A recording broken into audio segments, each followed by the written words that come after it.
Hi, I'm Becca Otis from Five Lines Pottery in Indianapolis, Indiana. And I'm Ryan Durbin from RD Ceramics, located in Southgate, Kentucky. And welcome to Wheel Talk.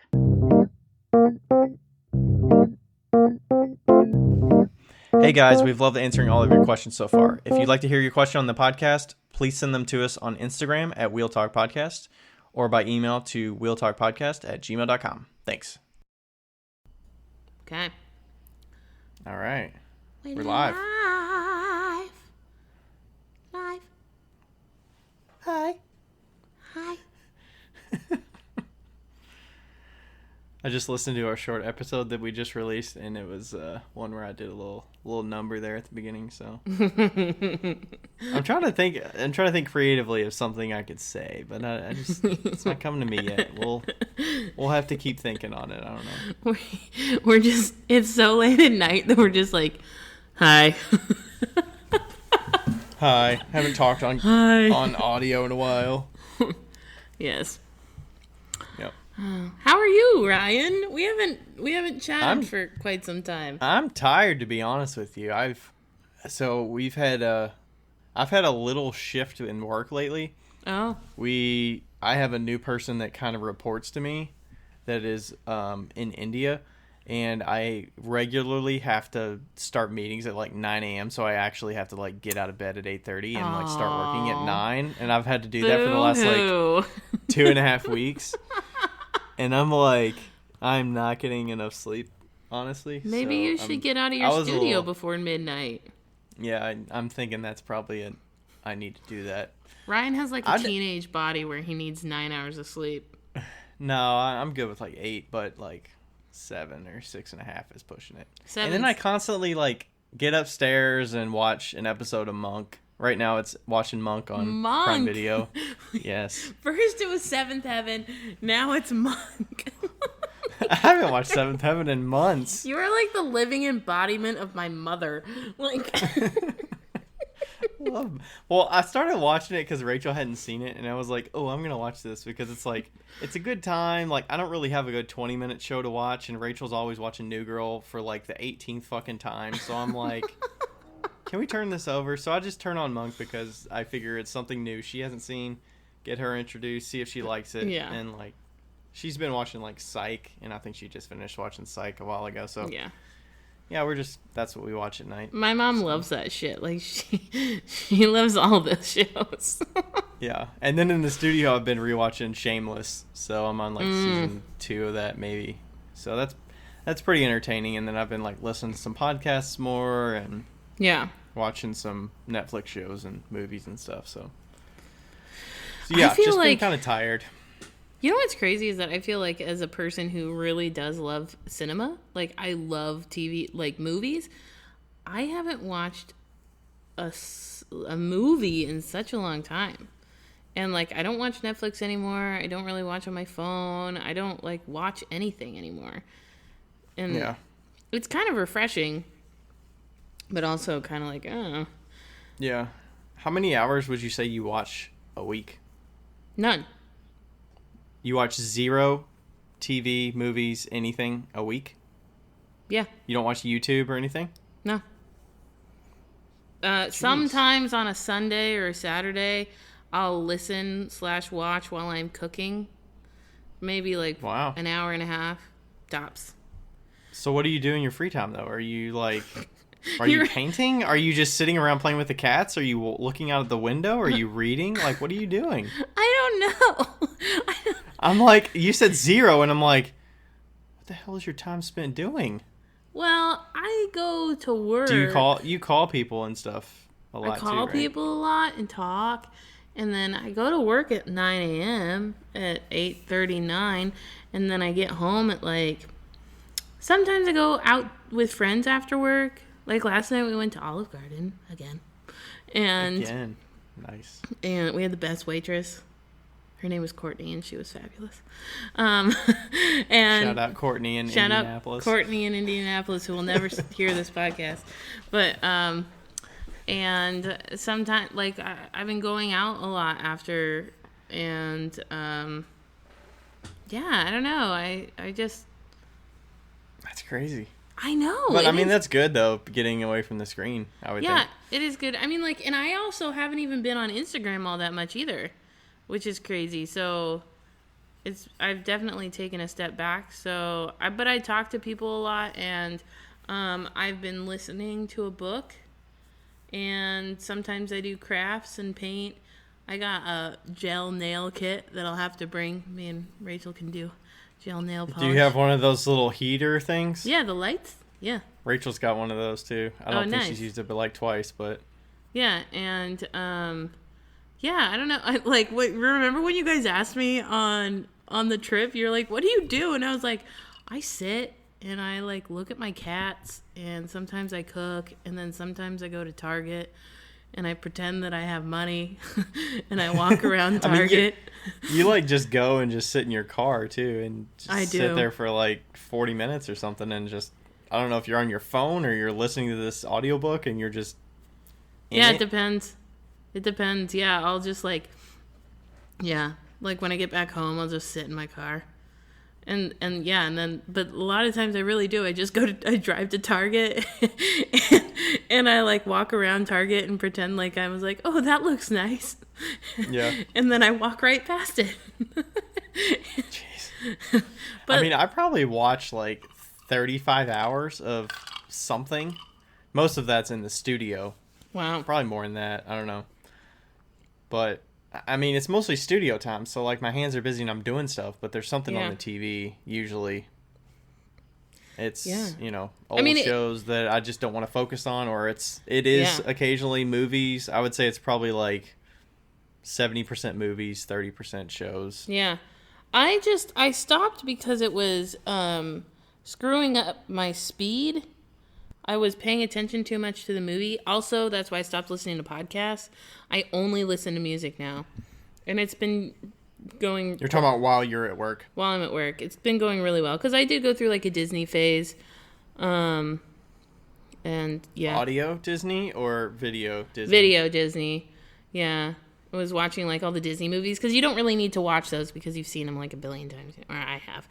Yeah. Are you talking animated movies here? Or are you talking like Hell yeah. Alley Cat Strike, like Brink? Oh God. Are you talking 90s human movies or animated movies? Brink in such a long time.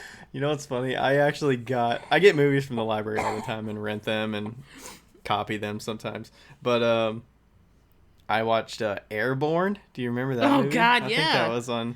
That was actually based in Cincinnati. No shit. Yeah. Oh God, it's fucking terrible. But it was Sean William Scott's in it. Yes. Oh man. You know what I was thinking today? I really want to watch.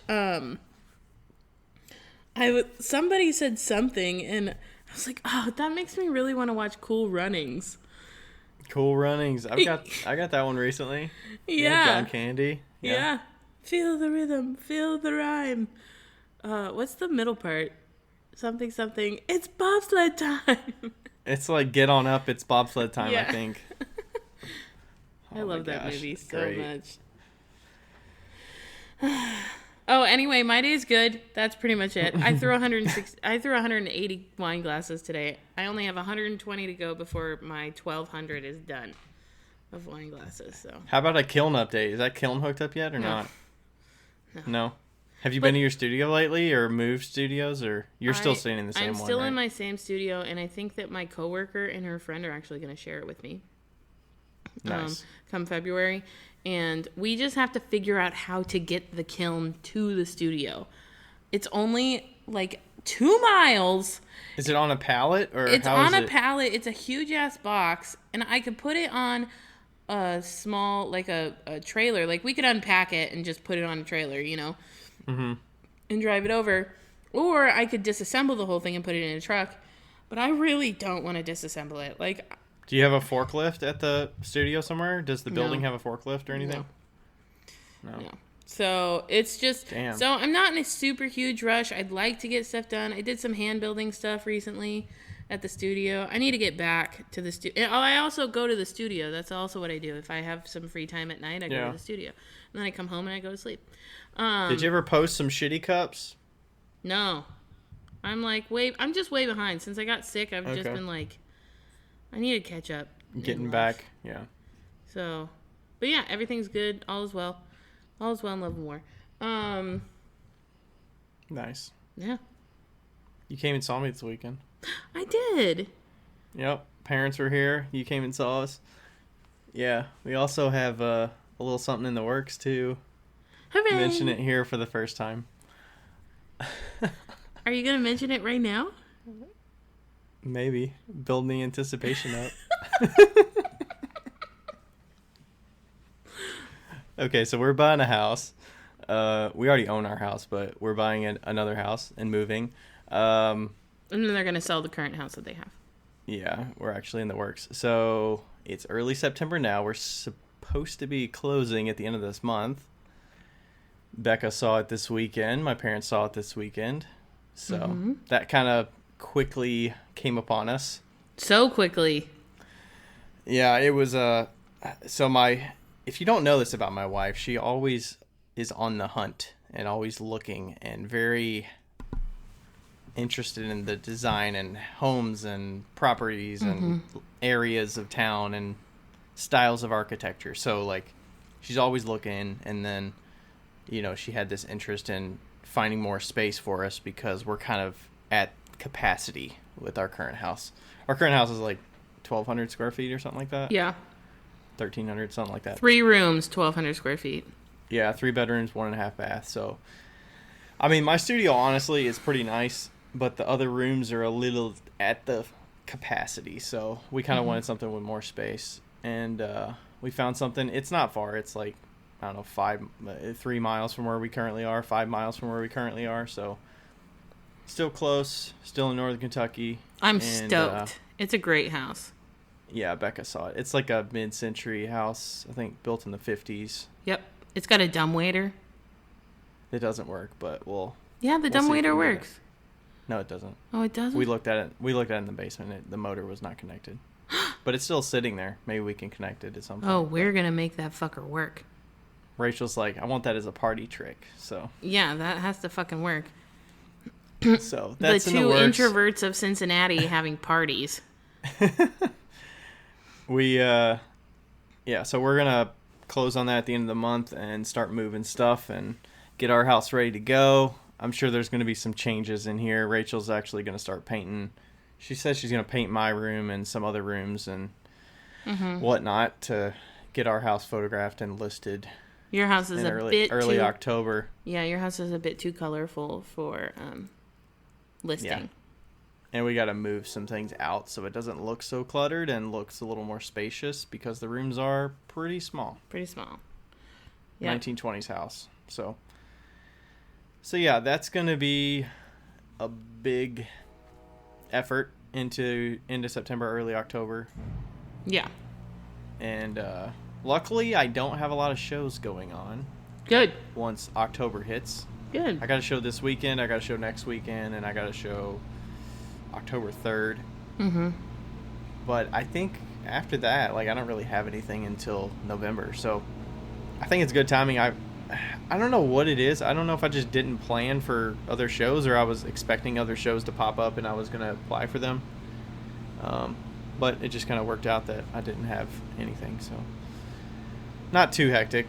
Hopefully we get through these next few weeks of September and I'll be good. So I'm trying not to, I'm getting to the point where I'm going to stop working in wet clay probably at the end of this month.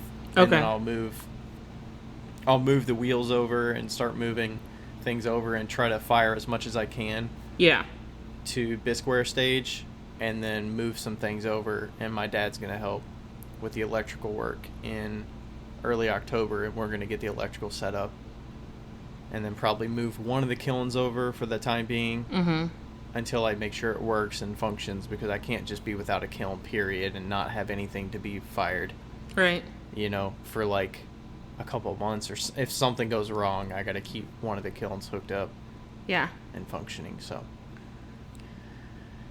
I'll be sharing more of that probably once we close officially. I'll share the whole Instagram post and show people, and then I'll show more of like what's going into the move and all that kind of thing as I'm packing stuff up. Yeah, so documenting that, setting up your studio space will be good. Yeah, I've got it's a 3-bedroom, but the third bedroom is technically going to be my studio because it's on the basement floor. I thought it was a 4-bedroom. It's a 3-bedroom. There's a... I mean, there's a huge den in the basement that's extra space, like bonus space. Oh, there's 2 bedrooms upstairs? Mm-hmm. Oh, I thought there was 3 for some reason. Okay. Yeah, 2. Yeah, so that's going to be my studio. There's also a lot of storage space that I'll have my kilns and all that. So we'll share all this once we start sharing some photos, but yeah, should be good. Hooray! Should be good. Yeah, and I get to be Rachel's interior designer. Yeah, you'll have some trips, I'm sure. I will. I'm the mid-century expert. Yeah, I'm sure we'll have some cool architectural parts because our house now is craftsman 1920s. Like everything's like nice wood floors and everything, and this has some wood floors, but it's different. Yeah, it's wood paneling on the walls. It smells like my grandpa's house. Yeah, I love the wood paneling. It looks cool. I do too. I think it's great. Yeah. Okay. Well, we've hit 15 minutes, so we should probably move on. Move it along. Move it along. Isn't it All amazing right, that I'm the one saying that for once? Yeah, I didn't look at the time, so I figured we were pushing it. Y'all heard it here first. Yeah. Okay, do you want to do the review first or the question? Or do the review first. Sure, let's do the review. Okay, this one came from one of those that got some stickers when we did the sticker giveaway from Mountain Bound Pottery. It was a 4-star review. It was titled Informative and Down to Earth. I love how the pottery community are here to help each other become great potters. Ryan and Becca go above and beyond with this podcast. And any pottery questions you have, ask Ryan and he will say, there's an episode we did on that, and then tell you the exact episode on that. That's true. Thanks for that. And then what do we got? We got a listener question? Yeah. Okay, we got a listener question from Lindy. Everybody knows Lindy. Lindy Gardner Ceramics. She's also, I think she might still be doing her thing that's going on. Yeah. I think she's still doing her crowdfunding. Her crowdfunding. She's trying to get a wheel that's like $2,000, and so she made some cool bags. Her bags are really cool, and some mugs and stuff. She's got pieces and Yeah, obviously, if you choose something, if you're in the United Kingdom, it's a little easier for shipping. So, yeah. Oh, Lindy. Also, we went to Jungle Gyms. This is a direct message to Lindy. We went to Jungle Gyms this weekend, which is like this huge market that sells all different stuff from different like countries and like stuff. International market.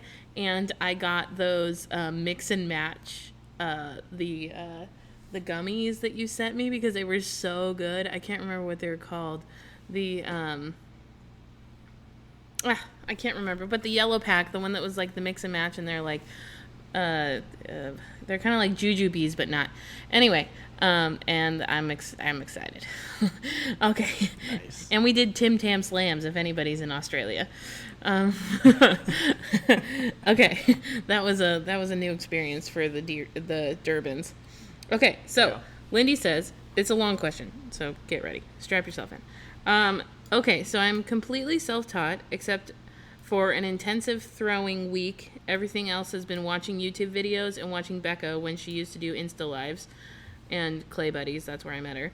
Anywho, all this to say, I have a question for maybe Wheel Talk. What is your throwing setup? I use one big bucket, but after throwing around 30 pieces, it gets pretty slippy. I have seen people use 2 containers. I think one for clean water and another to wipe their slippy hands. Just thinking that as a self-taught potter, it's not something anyone has talked about. Like what are you supposed to do? I don't use a lot of water in that my wheel isn't full of water when I'm done. Good job, Lindy. But that's good. Yeah, that's good. But I do, and if you do have a lot of water, we're not judging you. But I do end up with a lot of clay from throwing. Had to explain, but you can see what I mean on some of the videos I have of me throwing. I just I don't know, just wondering how folks throw and if I'm missing a trick. I love this question. Because you're right, I don't think people actually ever talk about this. And yeah, this is very intricate things that you can only get from watching people throw on videos and seeing how their setup is. And you know what? Everybody at work does it completely different. And just look at their splash pan too. Like if they don't, like what does their splash pan look like? Is it caked in clay? Right. Is it a lot of water sitting in the bottom? Right. If it's a lot of water, I'm like, you're probably using too much water. That's a quick student check. If you're in a class and you can look at the students and see like what their splash pan looks like. Yeah. We have one thrower at work, Merritt. I love her. She loves mess. She was talking to us today and she's like, I realized that my favorite part of centering because my hands get all messy. I'm like, you do you, boo. You do you. So what does your setup look? Because yours is different than mine. My setup is everything's on top of the wheel head. What's the wheel? What's the counter? The wheel counter? Like, what do you call that? The wheel table? Top? I think. Wheel table. Table, yeah. Yeah. So I have the water bucket, and then I have a slop bucket in the middle, and then I have my pedal on the left. So water bucket's always clean water. Not always clean water, but he throws standing up, by the way. He throws standing up. I throw standing up, yes. That's why the pedal's up there. Mm-hmm. And then always use that water for the throwing, centering, all that stuff. And then anytime I wipe my hands off, which is very frequently, if you watch any videos of me throwing, if it's a lot, like look at my Instagram videos, I'm wiping my hands constantly. That's because he takes his left hand first and then his right hand. I've just pretty watched much. a few. Yeah, I have videos of me demonstrating pieces, and I'll wipe my hands. You see that? I'm never wiping it on the bucket with the clean water in it because it's just chunky and all that stuff. I throw it into the middle bucket, and then that will get reclaimed on a plaster slab when it's completely full. And that's going to make about 5 pounds of clay. Mm-hmm. So, anytime I'm cutting off the top of a bottle or something to make it level, I'll throw the scrap in that middle bucket. And then I always cover it up with a board at the end of the night so the top doesn't get all scummy and dry. Yeah. It stays moist. And then the only thing that settles in the bottom of my water bucket, I never dump it off at the end of the night or anything. I just let it set. And then all the fine clay particles from squeezing out my sponge, that's really the only clay that's in that bucket. Yeah. So it's just the fine clay particles. And usually I'll dump that off and maybe when I throw all of those scraps into dry scraps into a 5-gallon bucket, I'll dump that clay water off into that bucket to reconstitute it and get it back to slop stage. So yeah, that's how I throw. It should also I save all my scraps. Yeah, it should also be noted that both of us throw Kentucky Mudworks clay, which doesn't have a lot of bentonite in it, so the clay does sink to the bottom, and there is half a bucket full of just regular water on top. Yeah, more than that. Well, for it's you, only the fine clay particles from the sponge. So for me, it's half a bucket. But so if you're using something like B-Mix, that doesn't have. It has a ton of bentonite in it, so it's going to take a lot longer for it to settle, or maybe not ever even settle. So that should be noted. Because it'll stay suspended in the water. Yeah. And we talked about that with Link on episode 95. Yeah.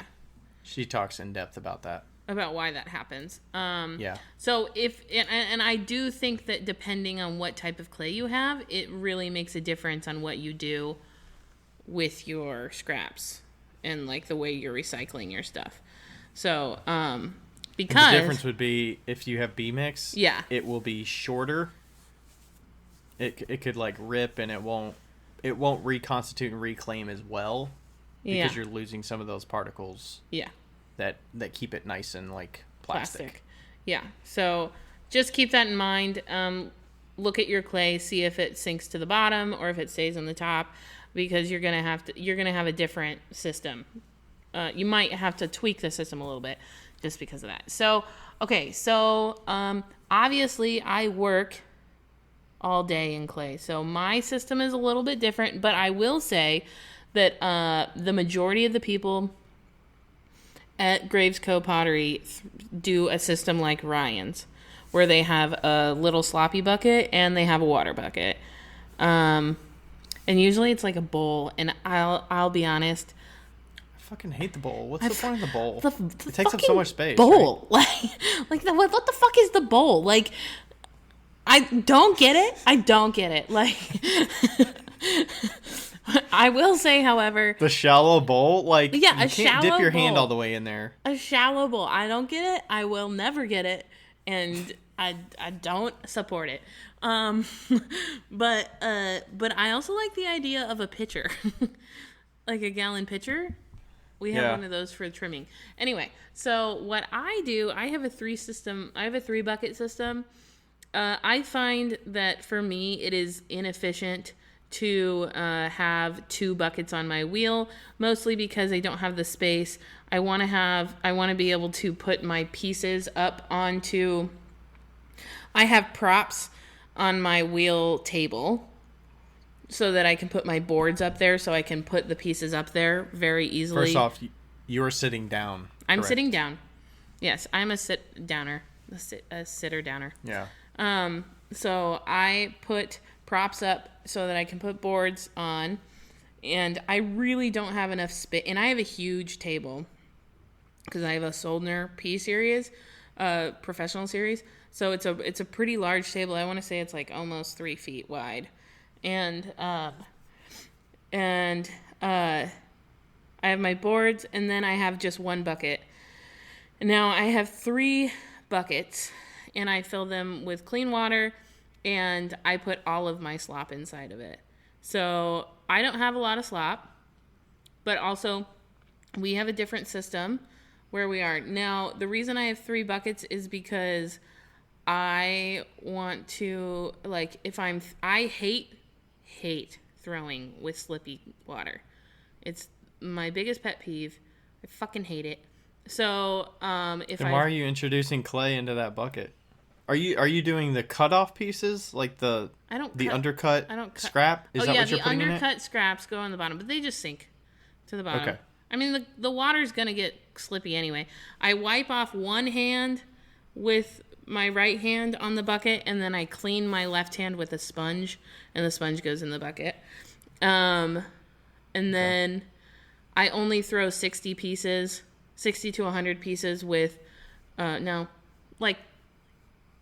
only throw like 50 to 60 pieces with 1 bucket, and then I'll put the bucket on the floor and take the next bucket and pour off the top water, and then recycle the other part, and then clean that bucket, and then have. Is the clay settled enough to do that? Yeah, because I use 3 buckets a day.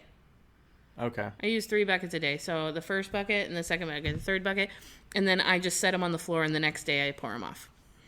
Gotcha. So are you throwing all that slop somewhere? I'm guessing you all have a reclaim bucket. Yeah. Yeah.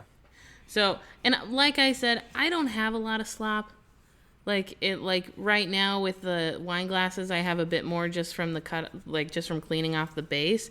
But I'm cleaning off maybe an inch to 2 inches of a tiny little ribbon of clay each time. Yeah. So, and I don't have a splash pan either. So that should be noted. Yeah. I don't have a splash pan, and I don't have but I do get fucking soaked because this wheel is totally different than my other wheel. Do you have like a rubber apron or something? I did. I got a Dexter apron. I got a Dexter apron. And is that the one that just covers your crotch basically from knee to knee, and it just like... It's a rubber apron that you're supposed to use for washing dishes, and I've soaked through it before. Oh my gosh! But like what was happening was I was using it's a 14-inch wheel head, which I'm used to a 12-inch wheel head, and obviously I'm not skinny, and so I kind of like move, and I'm super close to the wheel head, and and so I have to put a towel there now. But I changed out the bat because there was a 14-inch bat on it that I would use, and then I cut off and move it. And now I use a 12-inch bat, and that's helped significantly with the water. I don't know why. There's something that just stays on the wheel head? Yeah, I guess. I don't know why, but it does. Fling off or something? I'd like to get a wheel head. I'd like to get a splash pan. Like, I can't believe I'm saying this, but I would love to get a splash pan for this specific wheel. I'm so sick of getting my stomach soaked. Every day. Yeah, that would be annoying. Every day. It is so fucking annoying. And I ordered one and they were like, we're out. And I was like, I'll just call Bluebird. But, Jeez. yeah, so that's my system. I know that that's not the way that most people work, but I would say that a good system for somebody who is in a home studio is Ryan's system. If you're not wasting a ton of clay, then the system that I have works well. We both also use 1 gallon buckets. He uses Mine's a Tupperware container that just fits fucking.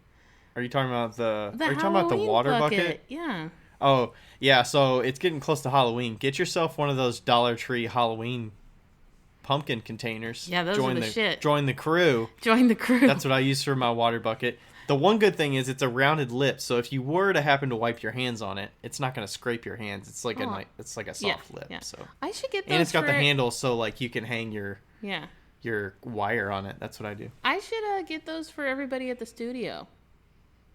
I can't believe they use bowls. Like, what the fuck? I don't fucking know. The thing that I hate the most about the bowls is that they don't have a fucking handle. Like it's just you a have bowl to carry it with 2 hands. Like, you know. Yeah. It's just so dumb. Yeah.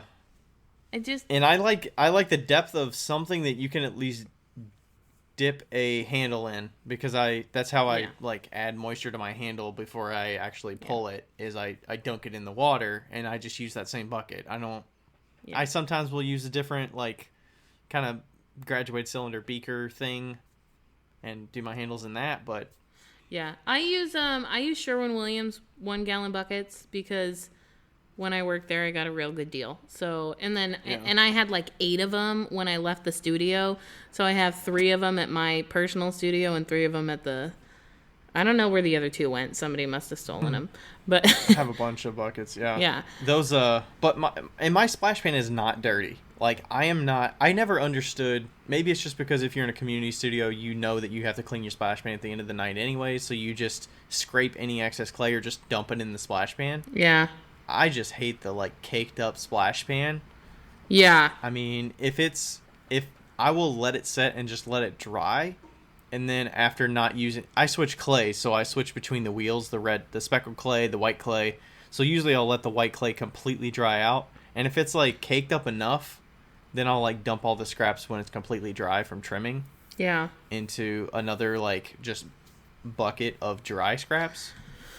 Yeah. But, like, I don't have I never understood the, like, wet clay caked up. Oh, like, my God. Throw it in the splash pan. So I'm just, like, throw it in a bucket that stays wet, and then it's easier to reconstitute, to reclaim. But, yeah. I mean, I get it. Sometimes it is better to just dry it completely out. Yeah. Get it all to the same consistency, but... like right off the wheel, it's not that much like moisture to it. Just put it in a slop bucket. Yeah.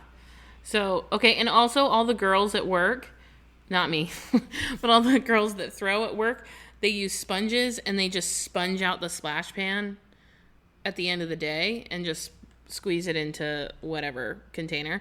Mm-hmm. And I think and I've always just cleaned my splash pan into my own bucket.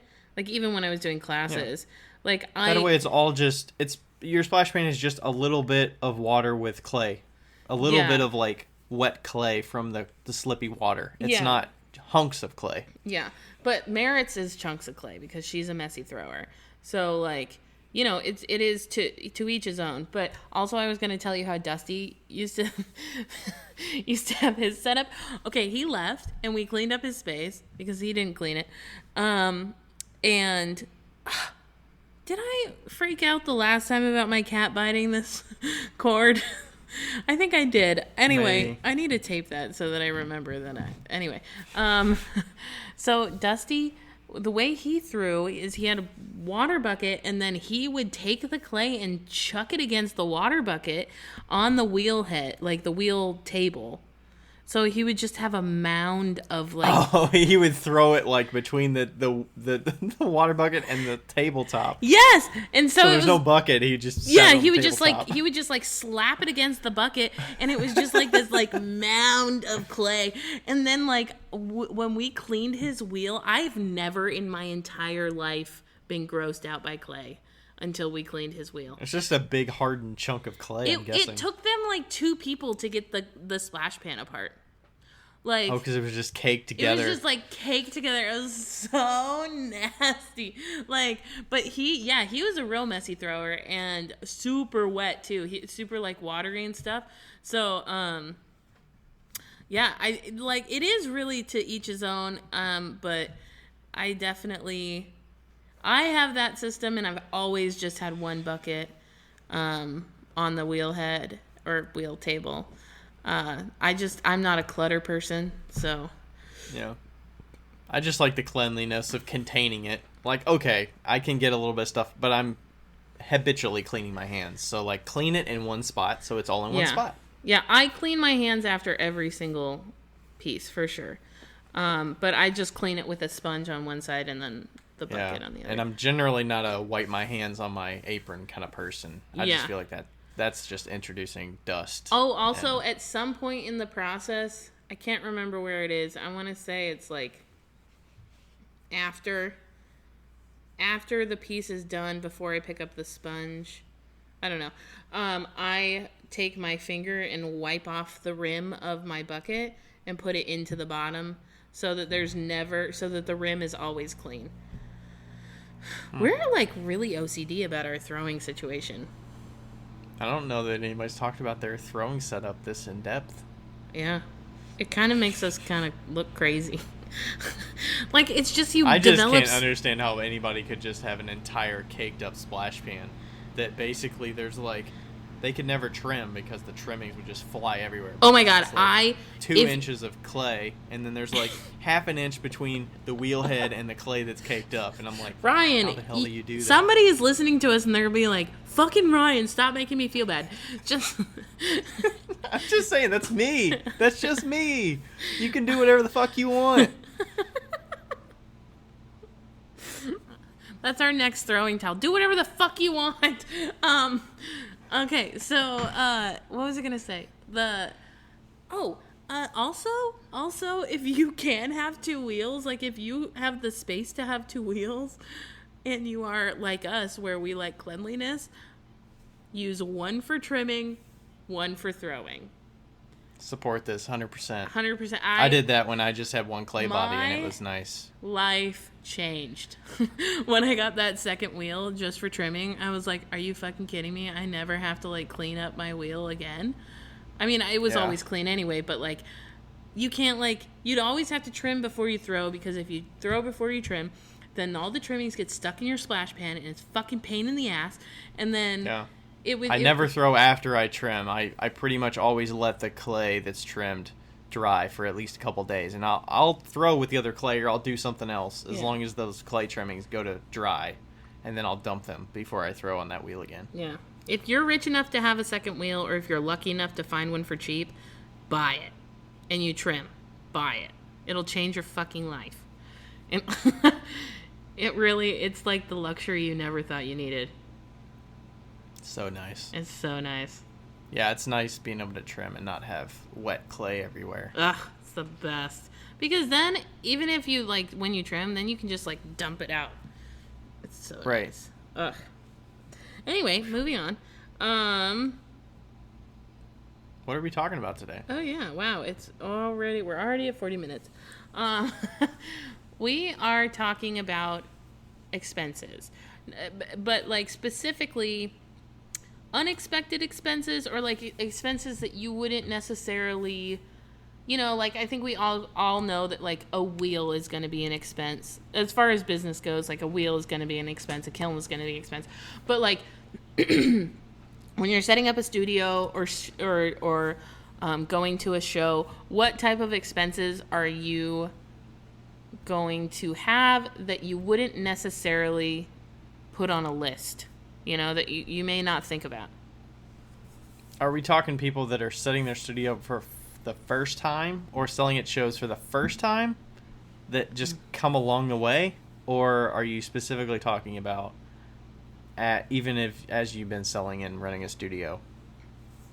I think we could do both. Okay. Because I kind of approached it a little bit above.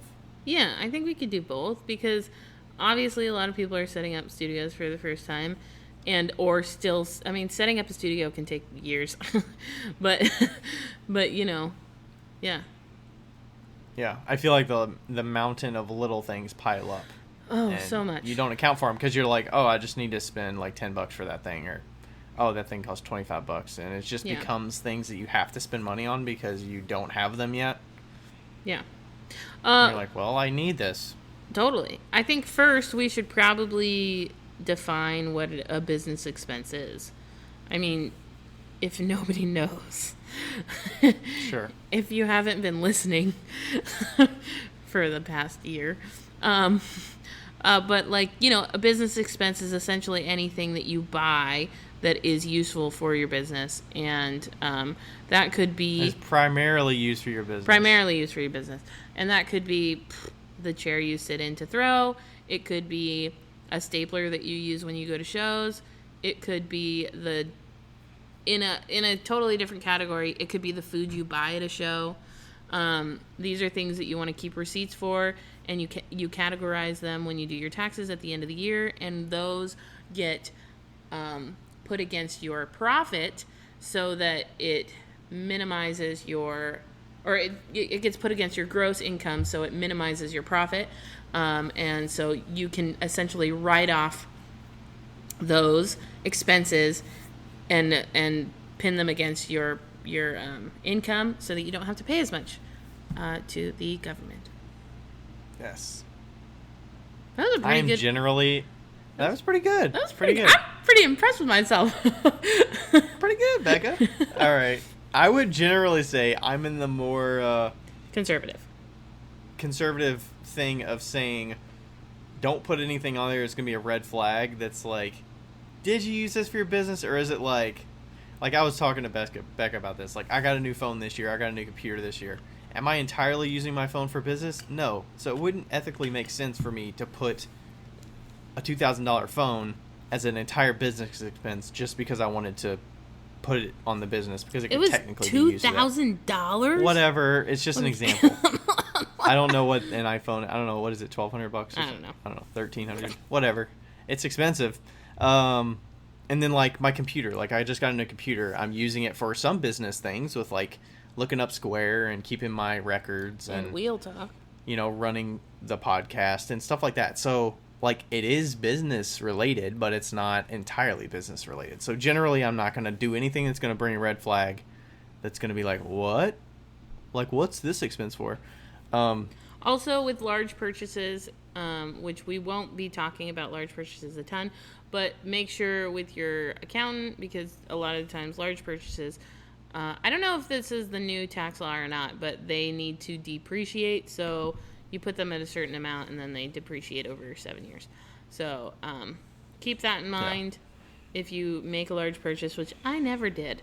So if I ever get audited... Do you do the same if you buy a kiln, though? Is that considered a large purchase? A brand new kiln? So a kiln is a mechanical purchase, and you don't have to pay taxes on it, and I'm not sure you have to depreciate it because it's a piece of machinery. I'm not positive. It probably depreciates. Because I feel like if you spend $3,000 on a kiln, it's probably depreciating over time. You would think. Yeah, I would imagine. Yeah. I just let my accountant do all that shit. I don't do that. But yeah. So that's how I approach it. And but I'm everything the that opposite. Everything we're gonna mention is probably gonna be fairly business related, though. Like, you're gonna get it because of the business. Yeah. And I'm exactly the opposite. I'm like, new phone, business expense. I went out to dinner with my friends and talked about how I fucking hate my life and how this one customer came in, business expense. Like, business expense, business expense, business expense. Because that's how I was taught. That's how I was taught. Literally. By your accountant? No, by my friends who are business owners. Of course you listen to other business owners that are trying to make less profit. That's great business advice. I don't know if there's anything shady about that. I don't know. I have a friend who's a business owner, and she's been a business owner for years. She's a therapist. And we would She's always like, never got caught yet. Never got audited yet. we would always go to dinner after clay class, and then we'd talk about stuff. And it was so funny because at the end of the check, if she hadn't talked about anything, she'd be like, "You guys, I had this crappy client." Blah blah blah, and she'd say it for like 5 minutes, and then we get the check, and she'd write on the top, "Business dinner with Becca." Oh my gosh! And that's how I learned to expense from. So anyway, I expense everything. So yeah. So take both of our perspectives with a grain of salt. Smush them together, and that's what you should do. My cheeks are hurting. Oh, God. I got something in my eye, and it itches. Okay, so let's talk about studios first. Because I feel like it's maybe a little bit more simple for studios. Do you want to share that list with me that you made? Sure. So when you're setting up a studio, I think that it's pretty clear that you're going to have typical business expenses in large pieces or large items. Like if you get a slab roller, if you have a wheel, if you have a kiln, and any tables that you need, you know, Yeah, I kind of put on some things like, you know, you may not have, you know, building these tables is obviously something like building wedging tables and, you know, work tables, wear boards. Like that could seem like nothing, but maybe I don't know, maybe you found something on Marketplace and you buy it. Like even if you spend $10 on it, like list it. Yeah.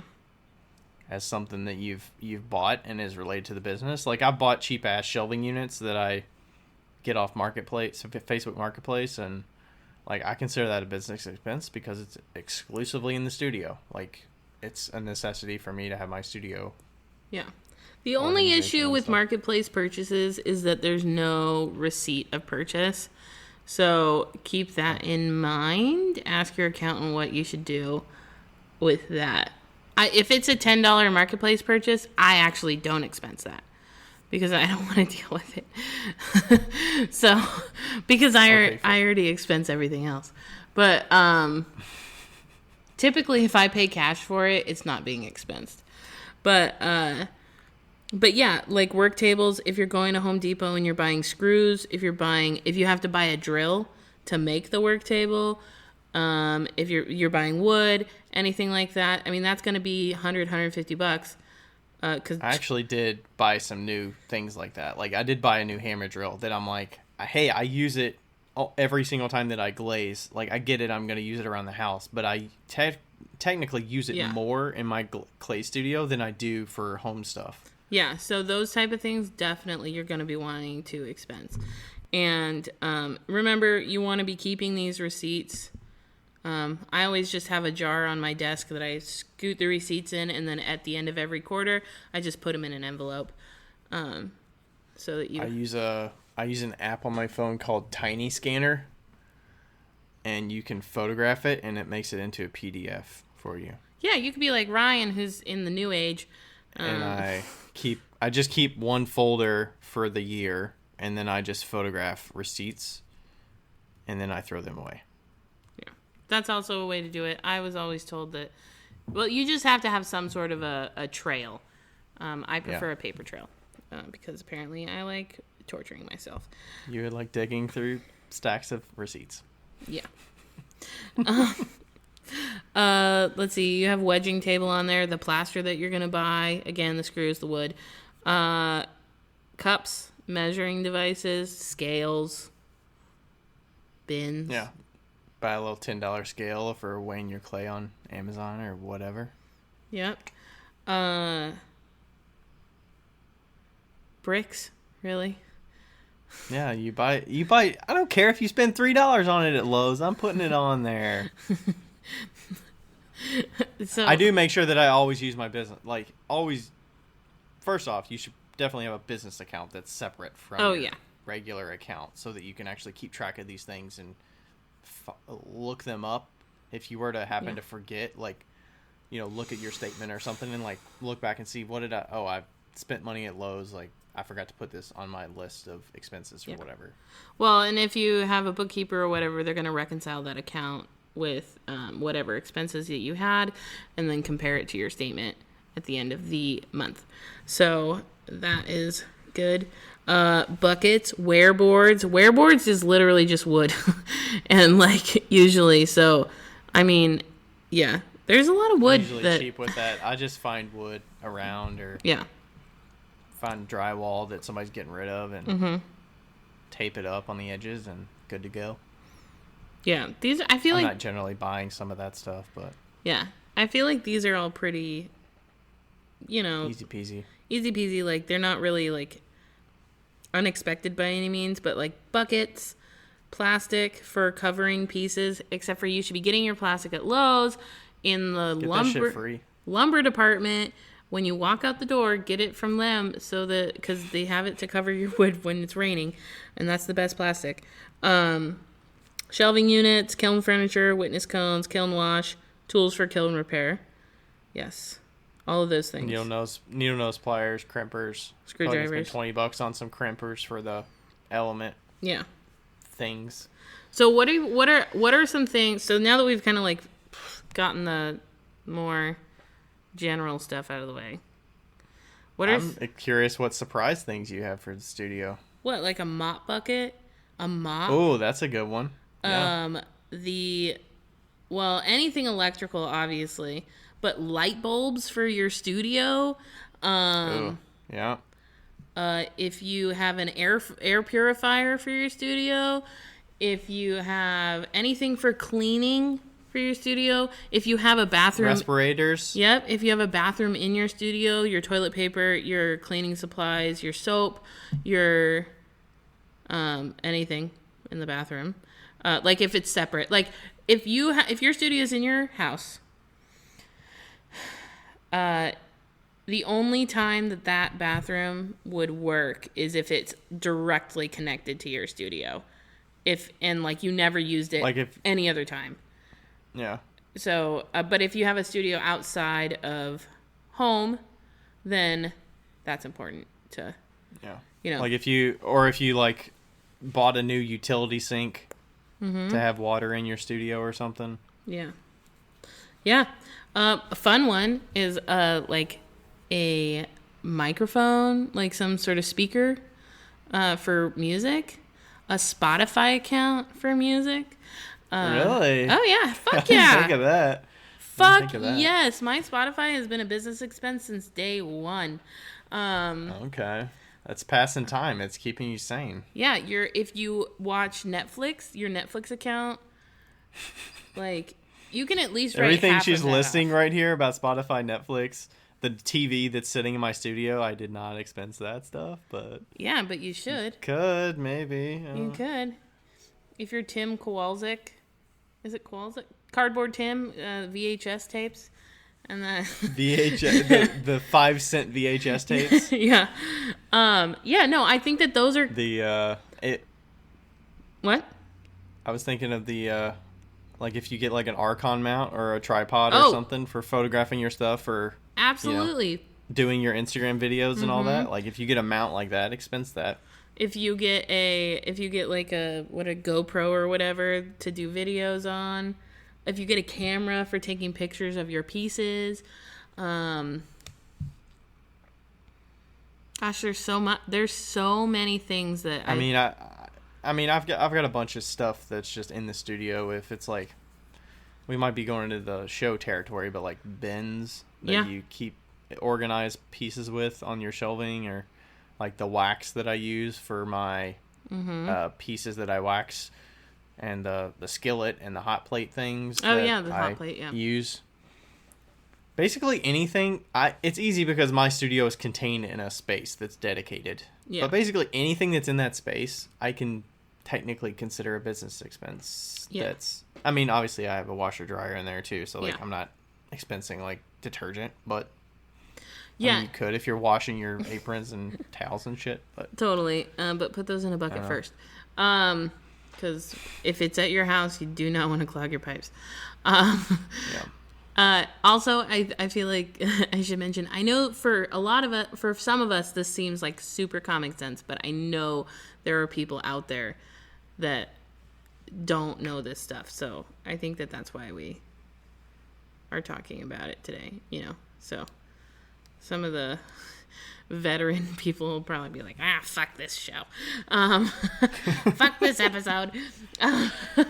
But yeah, I mean, I'm like looking around Rebecca's studio right now, and there's printer. If you have a printer that you like, a Rollo printer that you print your labels with, or a laser printer that you're printing your packing decals. Stuff with, obviously your boxes, or your decals. You can write off your paper. You can write off your labels. If you have a fucking couch in your studio, you can write that off. Like, I didn't. Well, that was a Facebook Marketplace purchase too, though. Yeah, that was probably paid in cash. But your chair, obviously your clay, but that's obvious. Yeah, I think. Let's see if there's anything else that's like small but mighty. I don't know. What do other people have in their studios? I mean, basically anything you have to construct. Mm-hmm. I mean, yeah, like expensive. Yeah. I think that, like, the weird stuff like buckets and, like the weird normal stuff, that you would buy. That you're like, I spent $10. Like, who cares? Whatever. Yeah. But, like, those add up. I say put that on there, yeah. It adds up a lot, It's like when we get to shows, like buying a fucking stapler, Like, buying a stapler, you wouldn't think that is a business I didn't even know people fucking use staplers anymore, but I guess they do. I have a stapler and a tape dispenser in my box for What are shows. you using a stapler for at a show? To staple paper. For what? I don't know. You don't fucking use it. I have a tape dispenser that I use all the time. Yeah, cause I mean, I could picture that. You're probably taping up like the packing paper as you wrap stuff. But I have had staplers and I have used them frequently for things. I mean, I just don't see it unless you're stapling like a paper receipt, like rip the receipt and staple it to the bag. Like, what do you? That's what it is. Like, or stapling a bag shut or something like that. Because of the art in the park, we had paper receipts. But okay. So I mean, like, yeah, that's a little bit particular. That's very specific. Yeah, I just write their fucking name on the bag, but all right. Yeah. So. Gotcha. Yeah, I don't think that there's anything else. What do you think? I don't think so. No? I mean, I'm thinking of some things that I could add as expenses. Like, I never thought of the studio TV, but I mean, it could because it's like, it's in the studio. Yeah. Whatever. Oh, buy it on I will say that wherever if you watch Netflix, like if I said Netflix, you can expense. If you watch Netflix at home, not at work, you'd have to split it 50-50. But or based on the hours that you watch it in two places. Yeah, if you want to be super particular. Would you Here's an interesting one. Would you expense Amazon Prime as a business expense? Yeah. Yes. Are you kidding me? Obviously. Okay. Yeah, I mean, half of my supplies... We share ours with a couple of us, so... Yeah, half of my supplies come from Amazon Prime. Yeah. Supplies not Prime for Video, sale. too. You could be, like, watching Prime Video, so it's, like, part of it. That's part of Prime, it. Amazon Music. It's all part of it. It's all part of it. Amazon Music is a joke. Absolutely. It is kind of like you pull it up, you play the same 90s country station, and I can guarantee the first song in mine is going to be Garth Brooks' Friends in Low Places. Like 4 out of 5 times, that first song is always going to be, hey, Alexa, play this. Garth Brooks, Friends in Low Places. Or like, that's going to be it. You say like, hey, Alexa, play jazz, and it plays fucking R&B hip hop. And I'm like, no. Fucking Norah Jones station. First song is always... Come Away With Me, or whatever. Don't Know Why. I think it's Don't Know Why is the first song. Always. Guaranteed. Like, shuffle this shit. Come on. Change your algorithm every year or something. God. All right. Yeah. I think that's good. If anything happens, oh, I know. Like when you built that wall in your studio, that's a fucking expense that you did not expense, but you should have. Yeah, I talked to my accountant person about that. They said because it was technically like a housing addition, that it's supposed to be like. I also asked them right when I was filing my taxes, so that was probably not the ample time to be asking that. Yeah. Because I'm like, hey, can I just add this $2,000 expense on there so I have less profit? Yeah. Right when I'm about to do it, No! Go away. He's like, yeah, we could, but it's part of the house, and you got to depreciate it and all this shit. And then what happens if you sell the house? You got to, like, take it off there and all that shit. So it's like, all right, whatever. Oh, yeah, that's a good point if you sell the house. That's a good point. Yeah. I'm sure there's things with vehicles and stuff, too, of how that would work. If you use your vehicle entirely for business or not. So I just do the mileage thing because I use it for both. Obviously, if you have business insurance, that's 100% business.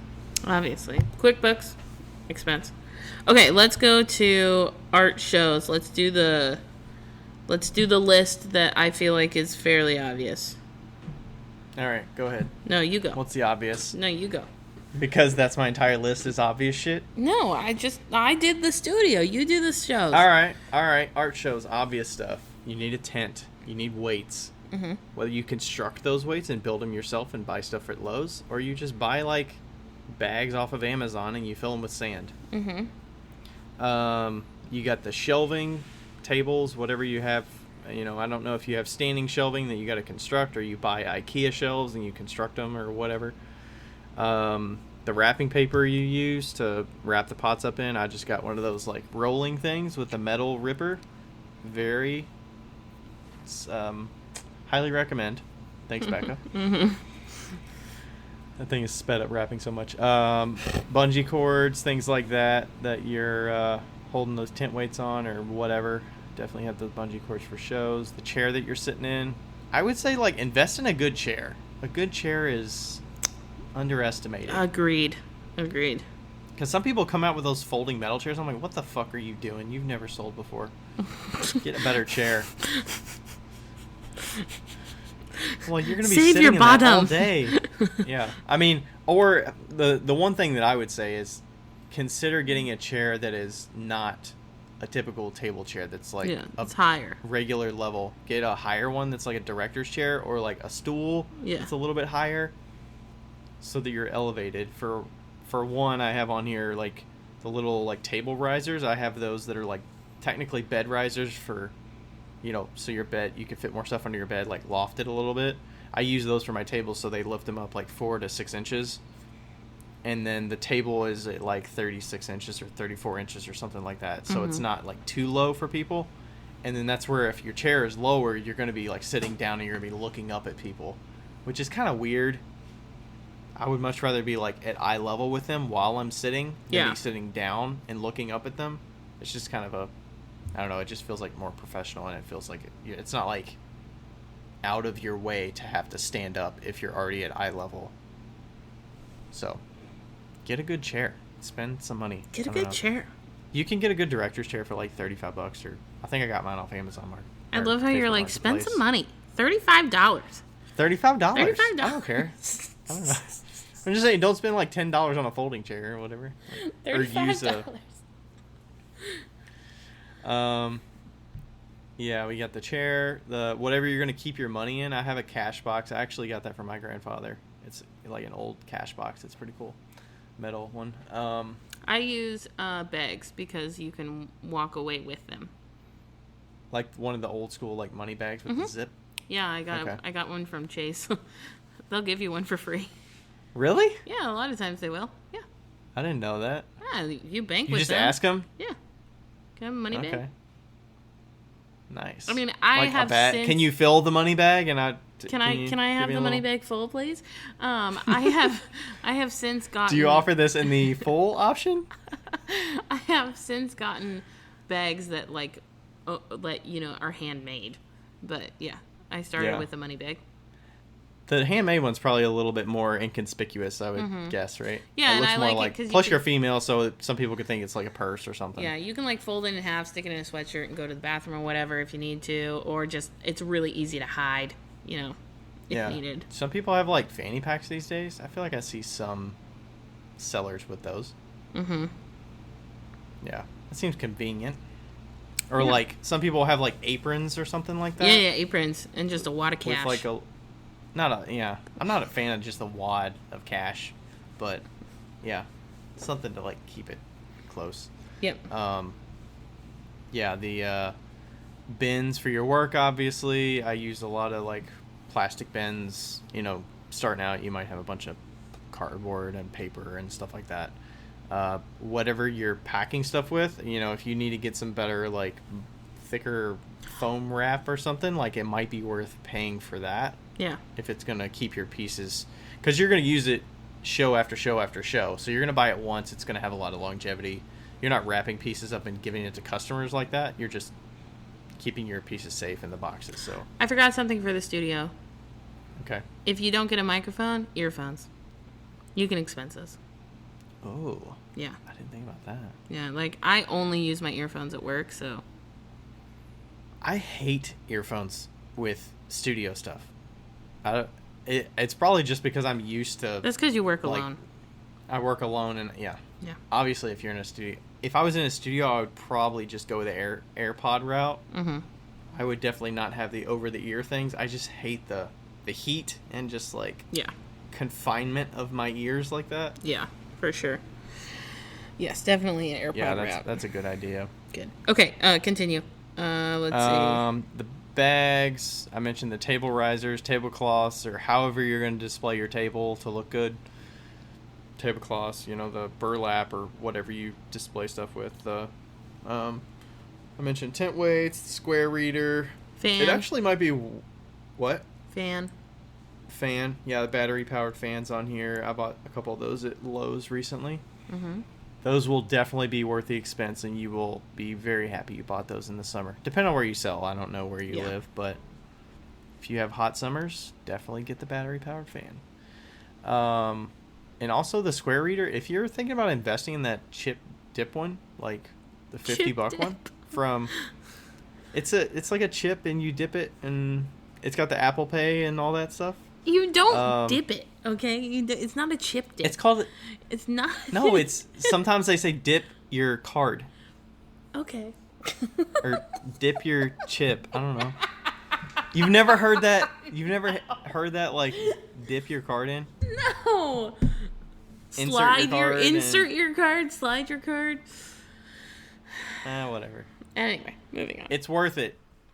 It's worth it to do that. Oh, I do that 100%. for customers, and it's like, you don't have to swipe it multiple times. You just dip it once. It's like, hey, customers are like, oh, are we done? I'm like, yeah, we're done. Or even like the tap to pay. Yeah, a lot of those are doing the tap. I started putting it in my shirt pocket because I like tend to sit it on my table and like lose it as I'm going around. Yeah. So I like put it in my shirt pocket, and some of them are tapped, so I could just like tap it right here on my shirt. So I don't have to take it out. It's kind of weird. But I did that a couple times recently. Also I like to put Velcro on the back of it and like put it so you can Velcro it to the table, and you can just be like, you can insert it right here. Yeah.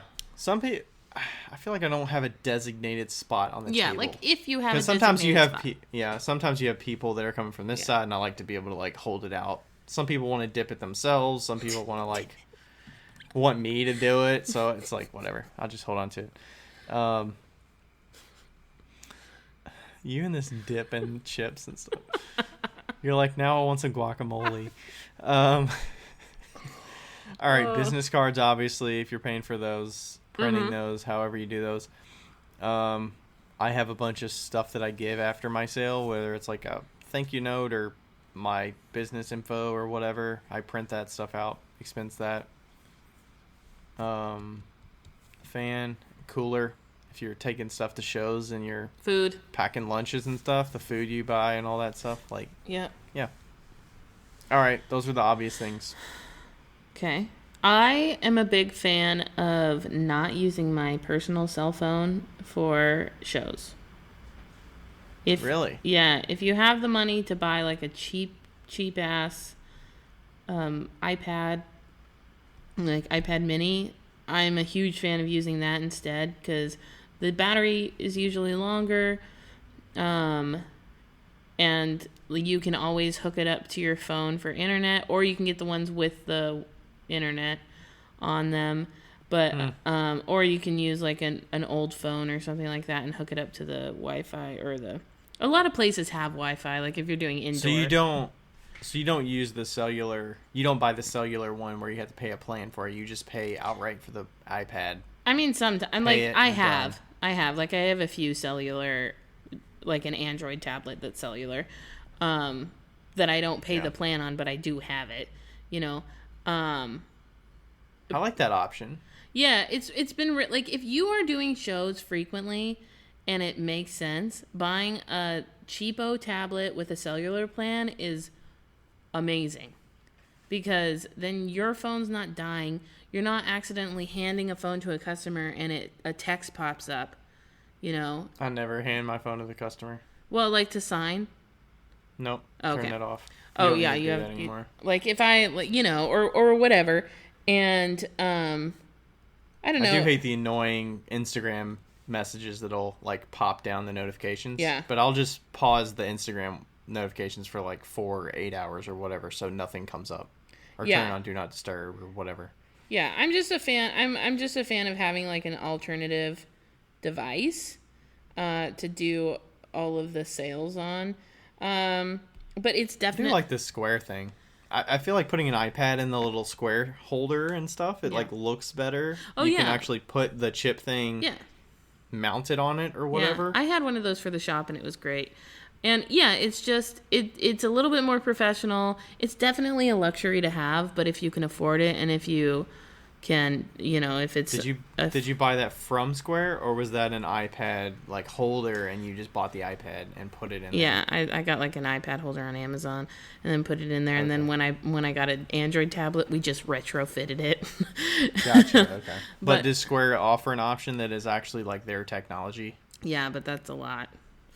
So, yeah, I would think so. You probably pay monthly, it's like $400 or something. Yeah. Or you pay outright. Yeah. Yeah. So it's basically a cheap iPad. Yeah, so I'm a big fan of that. That's definitely a luxury, but if it can be done and if you have a little extra money to spend, it's nice to have. Pens, paper, anything that's like office supplies that you need. Also, if you were gonna buy an iPad and do the cellular plan, that cellular plan would be an expense, obviously. Like when you're driving to and from, if you are driving to a location and you're staying there for the weekend, everything that weekend is an expense. That Airbnb, the pizza you picked up that night, the drinks that you bought, the the gas that you bought when you were there. Yeah, like well, maybe not the gas, but everything is expensed from the time you get there to the time you leave.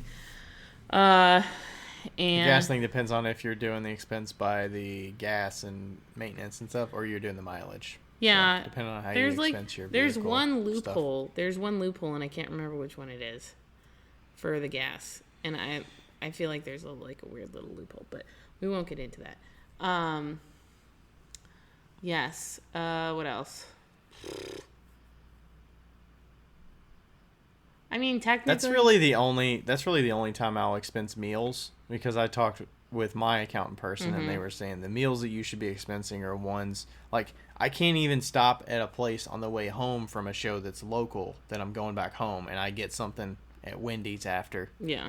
Like technically I'm not supposed to because it's local to my home and I have access to get food because it's 15 minutes from home. Yeah. I will do it if it's out of town. If it's like Lexington or Louisville. Yeah. I will expense it. Yeah. Gosh, I just had something and I lost it. Oh no, awkward silence. Silence is okay sometimes. Is it though? On the podcast? On a podcast? I mean, I don't know. No. If you're listening at 1.5 times, it's not as long. Oh, I was gonna say, if you buy, okay, this is a controversial thing, but I would say if you're gonna buy pots from other people, you can usually expense that, and the reason is I'm shaking my head vigorously. The reason is it's research and development. That's a fucking stretch. That is a fucking stretch. The thing is, I get if you're buying a certain thing. Like, I've bought an apron from a handmade printmaker. Yeah. That I have used in the studio. I expense that. Yeah. If you're putting artwork in your studio, that is part of your studio, like aesthetic, I would say you can expense that confidently. Like, that's part of your studio. I don't think that's a luxury that's not. Like, if I'm putting things in my office here that's art, like, I'm not going to expense that because it's not in the studio. But if it's in the studio, I would consider it. Oh, plants in the studio for sure. You can expense those. Just have all the plants in the studio. I live in a jungle. As long as you can keep them alive. I work in a jungle. Yeah, I feel like shows are pretty straightforward, but like, pens, if you use tape, like, the tape for packages and stuff, cardboard if you need it for boxes, bags for your, for your shows. I had a question. Yes. When you're at a show and you buy something from somebody, are you generally taking cash from your sales? Yeah, then I won't expense for it with cash. Yeah. Generally, or in trading. Yeah. Okay. Usually, I just pay with my credit card, so it's not like business expense that way. Yeah. Because I don't really like just forking over $50 or whatever in cash from my drawer, so right. I don't do that. But yeah. But I'll pay for lunch at the show with it, like cash. Yeah. I feel like that's pretty low risk. It's not really a big deal. Low risk, high reward. Yeah, I mean, it's like, hey, I'm physically here. I got to eat something. So, like, Yeah. Totally. Yeah, I don't feel like there's a ton of, like, hidden expenses in shows necessarily.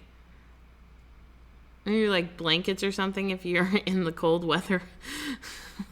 Yeah. I mean, basically anything with your tent, like the tent walls, I feel like did you want to mention the thing about the show thing that we saw this weekend that Isaac experienced that maybe is an expense that's worth it? That you could use to keep yourself from rain issues? Yes. Noodles. Pool noodles. Pool noodles. What do you do with pool noodles, Becca? Besides swimming in the puddles outside of your tent when it's raining. When it's raining, yeah, poor Isaac. So I don't know if this would have helped Isaac because there was like flash flood warnings and stuff, but you can use a pool noodle from the dollar store and put it in the corner of your tent so it pumps up the sides and so nothing will pool in the tent. It kind of goes catty corner. Yeah, catty corner. Over a corner, so it kind of like arches up the corner so that it doesn't like sink in, because usually the water is going to sink in a low spot near a corner of your booth. Yes. Yeah. And so that can always help. Also, pulling down the corner of your booth and clamping it, like pulling down the top and clamping it so that it's tight and it is always at a downward angle, and that way it's not ever going to pull up. It'll just fall right off. That's another way to do it as well. Yeah. Yeah. And having the right tent, like my tent, your tent, most tents that you're going to spend at least $125-$50 on are going to have the little pole that pushes up in the middle. Yeah. To like elevate the top so it's actually steeper. I would hope every tent has that. Well, if you get like a cheap ass like Dick's Sporting Goods tent that just like extends out and it's just like little angled bars, they might not do that. Yeah. Now that we're talking about that, also, if you know it's gonna rain and if you think it's gonna rain, I always like if I think it's gonna be fucking bad weather, I'm taking all my shit off the shelves, and I'm putting it straight in the middle of the booth. So that is something to be said. Don't trust your shelves. Don't trust your booth. Yeah, think of it if there's going to be wind or something. Like if your sidewall can push into your table, yeah, just imagine if it's like as tight as possible. Can it push over whatever it's against? Yeah. So I've put pieces straight on the floor at night, just to make sure. But yeah, definitely. We've had a few listeners have tragic events recently. Yeah. And try to get there early enough to where you're like, okay, we're going to set up 30 minutes before. Maybe get there a little earlier than that just in case shit happens and you need to. Yeah, and if you know that wind's coming, out on the fly. And if you know that I feel like this is like an emergency announcement. If you know that wind's coming, drop your tent.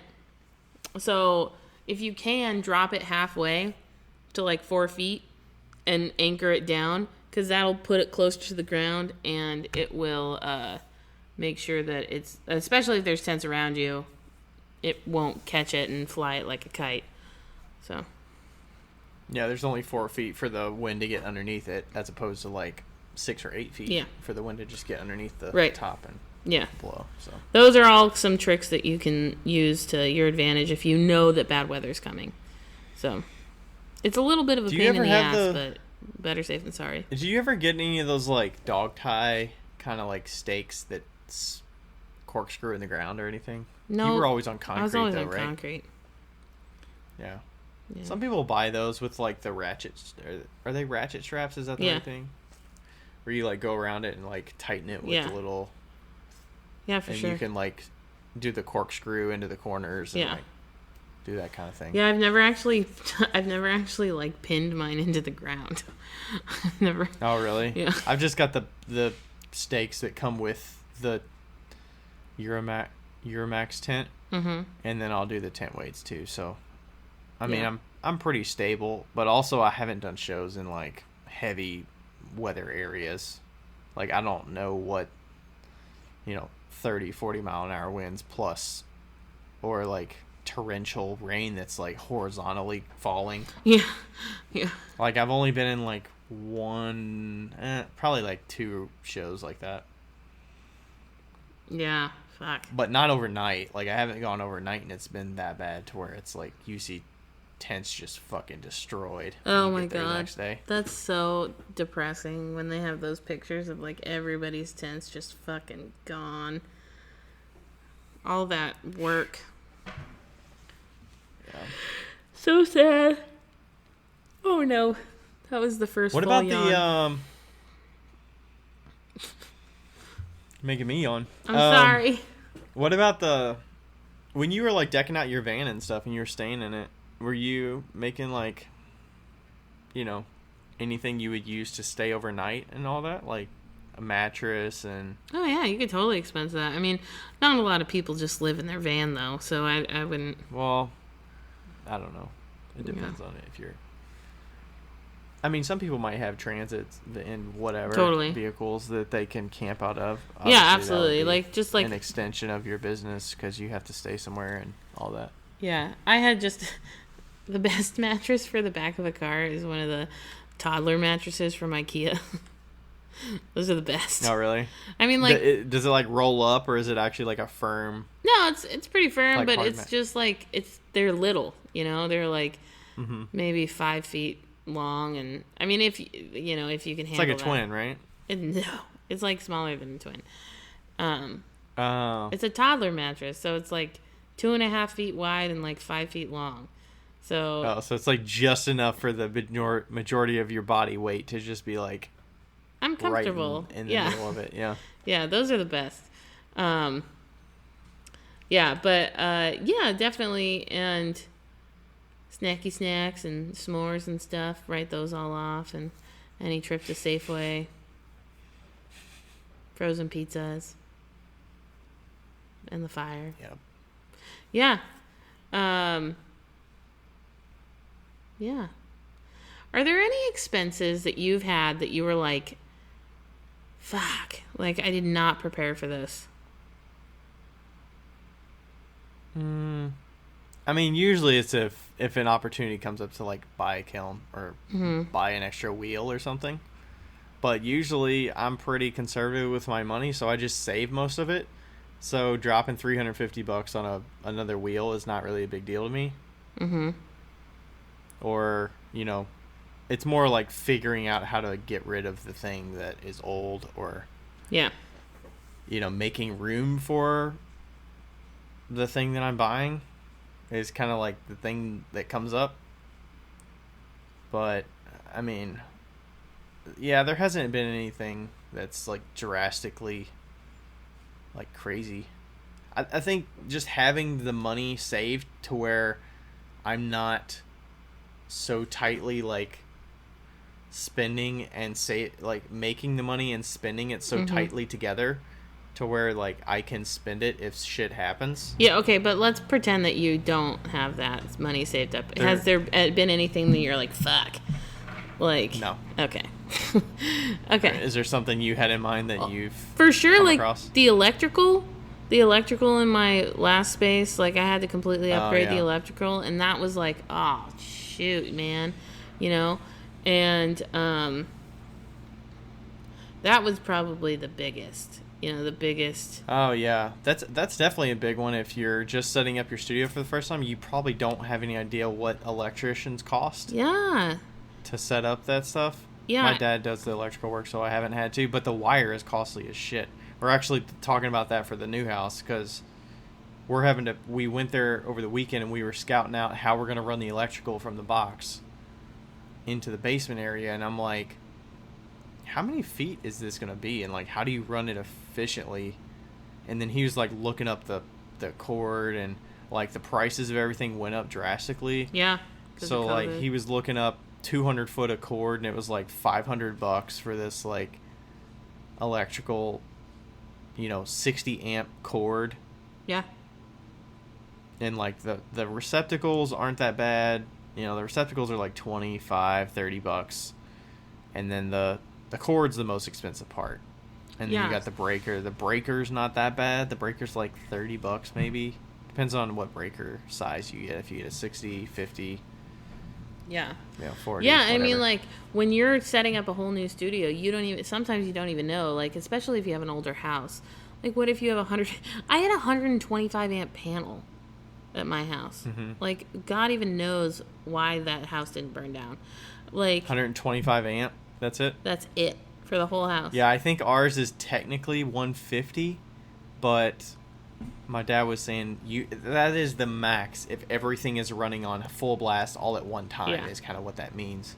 So like, and with lighting these days, LED bulbs are so little power, not using fluorescence and all that stuff, like it's using so little power that you're not running the kiln, the refrigerator. I mean, the refrigerator runs on whatever. You're not running like a toaster oven, the kiln, all the lights in the house are on. Whatever. You're running every single thing, furnace, air, whatever. Like it's just not gonna use that much these days with like electrical efficiencies of appliances these days and like all that stuff. So, but yeah, that's a big ticket. I think that's one that sometimes you just kind of like forget about it. Like mine. Yeah. Okay, so when I first moved into the studio, we just got plugs put in, and I think it was maybe $500. Plugs, like you just got receptacles with a breaker running from the electrical box, and you just hook the plugs up. Yeah. And then we upgraded the electrical to actually manage all of the kilns that we had, and it was that's a lot of work. It was like $8,000 to $10,000, I think, and like that was an expense that I was not prepared to spend at that time. I had to get a loan for it, but yeah, I mean it was a big expense, and it was like. It was something I wasn't prepared for. Oh, also, I thought of another one for the studio is a clay trap system. You can make your own, but it's still going to cost you some money. So, like, you can make your own with, like, a rubber bucket system, but it still is a fair amount of moolah. I'm thinking of that too with the new space. I don't technically have. There's water access, but the draining is going to be the problem. Mm-hmm. So I think for the short term, I'm going to do a Bucket? like Rubbermaid tin or Rubbermaid bucket system where people do the like draining the water into this thing. You should have a Rubbermaid bucket with a tiny little hose that goes against the wall and then into that drain in the floor. But that's going to go across the entire room. Yeah, so it'll go against the wall. Maybe. I don't know. I mean, you're not technically supposed to drain water that way, so that's why I'm like, I don't know. I just don't want to get clay in it. I just don't want to get a bunch of clay in it, but yeah, we're kind of figuring that out. Yeah, the only other thing that you mentioned that some people might not have an idea of like what it's going to cost is like the kiln vent. Oh, that's God, something yeah. I mean, I bought an Orton kiln vent. I can't remember if it was $300 or $500. What sounds more reasonable? I think $300. Yeah, actually, when I bought the whole unit, I think it was $400. Mm-hmm. Because you get the vent, you get the hoses that go from the vent, and then there's like a metal cap that goes to the bottom of your kiln. I don't know what the EnviroVent is with the like thing that just sits on the floor instead of the thing that mounts to the wall. I got the Orton Ventmaster, so it actually installs on the wall. Mm-hmm. But that one was like $400. I was a little bit surprised at that.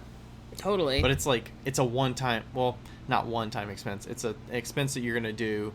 I actually had to replace mine at one point because it corroded. Yeah. And broke. But I contacted them and they replaced it, just that unit, for like $300 instead of, or $250 or something. So I didn't have to buy the entire thing. Yeah.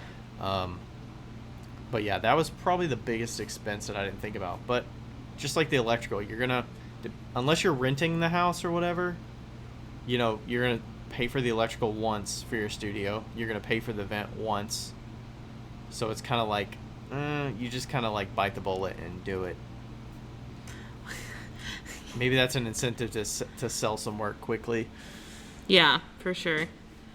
It's so funny. It's so funny when you start, like when you start a business, especially with pots or something or whatever you're selling. I always remembered Marv and Val sold gourds. They sell gourds in Leavenworth, and Marv is always like, that's a whole gourd. Like that costs $100. Oh, like the cost? Yeah. Like, I could make one gourd for that. And it's so funny because it's so true. Like when you're like $20, okay, that's a mug. Okay, I have to sell one mug. But but at the end of the day, it's not one mug because you have to consider the cost that goes into that mug. But the materials and paying for your labor, it's not just like the profit. Yeah, but I always think that's funny. Also, I was thinking about the kiln vent and how we had a kiln in our studio, and we have to have the kiln vent hooked up for the fire department, and so we just shoved the vent under it so it looked like it was hooked up, but it wasn't because we were borrowing. No, we were borrowing a kiln. It was never glaze fired. We borrowed a kiln, and we didn't want to drill a hole in the bottom of this kiln because it was not ours. And so we just shoved the vent under it so it looked like it was vented. Yeah, because you'd have to take the shelves out and all that. Yeah. I mean, the thing is about the vent, like, they're only like 3/8 inch holes. I know, but it wasn't our kiln. It's not like a gigantic hole. I gotcha. Yeah, it wasn't our kiln, so we were borrowing it. But, yeah, I thought that was so funny. And also, I feel like shelves are one of those expenses that you're like, what the fuck? Why did that just cost me $200? They do, yeah. I don't think I've technically ever bought any brand new shelves. Oh, yeah. Because I'm a cheap ass. But actually, those rolling carts that I got, like those big metal ones, we got 3 of those. I think I spent $200 or $250 for those because they're like heavy duty carts. Yeah. I think I spent $200 for them or something, but like they had to bring them over and deliver them because they're so big. Like we're gonna have to have the movers to move those because they're ginormous. But yeah, those are pretty sweet. Shelving is underestimated though. Like having some good shelving. I was so paranoid. The old shelving I had, the wooden shelving with like nothing in the middle, and it was rickety. Like 6 foot wide. Yeah. it was like I would put as much stuff piled on there, bisqueware, greenware, whatever, and I would see it like bowing a little bit, and I'm like, I'm just waiting for the day that this thing just comes crashing Just down. snaps. Yeah, And I know. it's going to happen. And it never happened, but I was like almost there. Yeah, that's another thing. It's like not unexpected, but underestimated. Like, yes, shelving is so fucking expensive. Like, I remember when I swear to God, I've built so many shelves. If there is a shelf unit out there, I've built it. What do you all have in the studio? You all have a variety of the metal ones. We have the metal rolling like, carts, like the NSF ones that they use in kitchens. So we have those, and then we have some rickety ass wooden ones, and then we have some super rickety baking rack shelves. Mm-hmm. If you're hand building, baking racks are the way to go for sure. But are you all generally rolling them around the studio a lot? yeah, we you roll probably them are, right? everywhere. And the studio's not flat, so it's like got some moments. Yeah. I never roll mine even though they're on wheels, but yeah, keep that in mind. Yeah, but yeah, I do feel like shelving is so underestimated because you can't spend less than $100 on a real good shelf. Like, if it's new, it's going to be $100, and that took a long time for me to come to terms with. like even if you build it, it'll be $100. Like, right? It's gonna be expensive regardless. Like, wood is expensive right now. Screws are expensive. If you don't have a drill, that's gonna be $200 anyway. But like, or $100. But if you get a good one. What about the material? Like, do you have a recommended material? You all deal in big quantity, so like, is there a wood over metal over like preference there? Mine are metal, so I know mine are not gonna like bend or anything, and they can withstand the weight. But like personally, my personal preference, if you don't need it to move, I like a wood shelf, because you can put a plywood down or whatever, and it's flat. Just make sure you're attaching the plywood so it doesn't warp. But I'm a fan of wood shelves, mostly because you can build them specifically to what you need, so right. That's like super nice, and it'll cost you a little bit more, but you're gonna get exactly what you want.